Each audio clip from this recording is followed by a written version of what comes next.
Here, and pan to the audience. We have two people. Oh, sorry.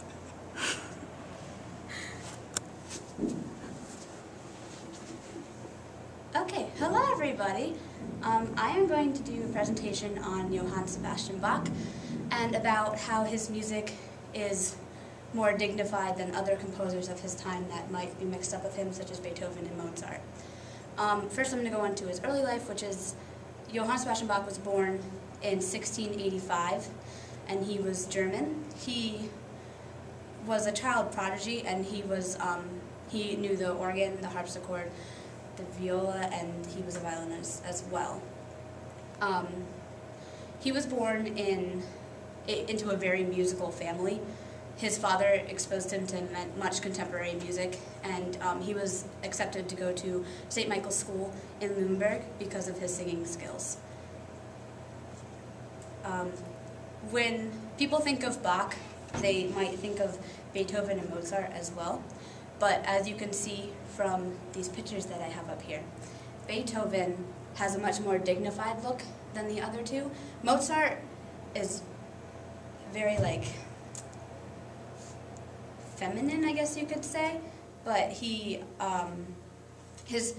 music is more light and fluffy, and Beethoven is kind of crazy, and his music sounds crazy. So we're going to play 30 seconds from each one. This is Bach, his Brandenburg Concerto No. 3 in G major.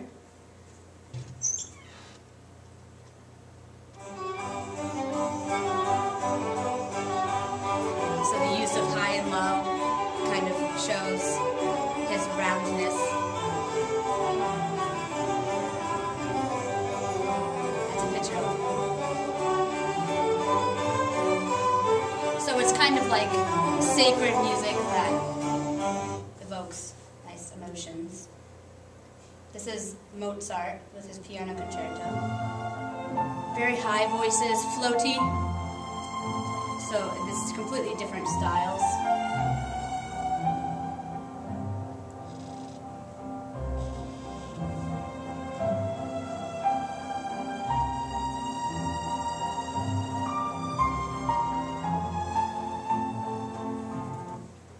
And then here's Beethoven. That's him as a child, but he doesn't look like that when he's music. Very abrupt. And lots of musical contrast with dynamics after this part.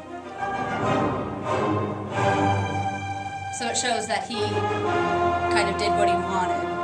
He didn't really have any boundaries. So those are the differences between Bach, Mozart, and Beethoven. Bach's parents died when he was 10, which gives him a sort of, he had to mature earlier than he would have if his parents hadn't died. They died 8 months apart from each other. And his father was the director of the town musicians, and he was the 8th child of his father, and the eldest son in the family was 14 at the time of Bach's birth. So in this time period, you had children all the time. Bach had 20 children. Not all of them survived to adulthood, though. After Bach's parents died, he moved in with his oldest brother, who was an organist at a church in Germany. The St. Michael's School of Singing in Nuremberg was Bach's first traveling abroad to other places for his singing. He was there from 1700 to 1702. It was most likely a trip on foot that he took to get there, and he got choral scholarship, so it was really important for him to go.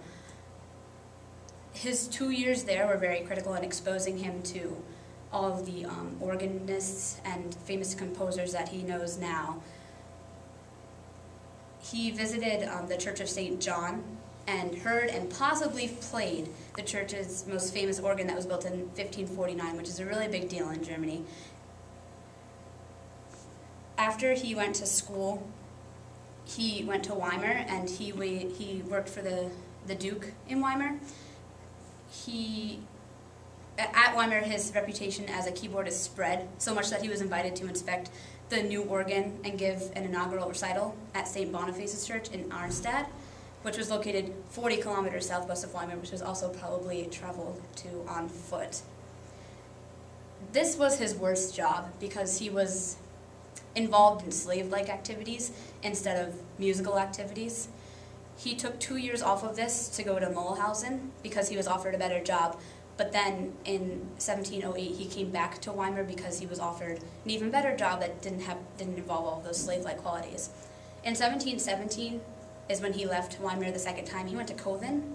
It was Bach's most leisurely job.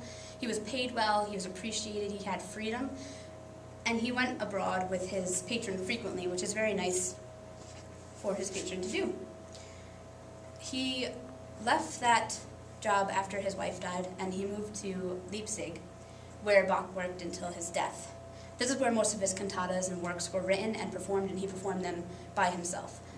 Bach was to teach the choirs in the school that he worked at in Leipzig, as well as Latin, and he also appointed other teachers to teach the Latin, so he wasn't a very good teacher of Latin, but he taught music, and he took over a secular choir and branched out his musical abilities to something other than sacred music.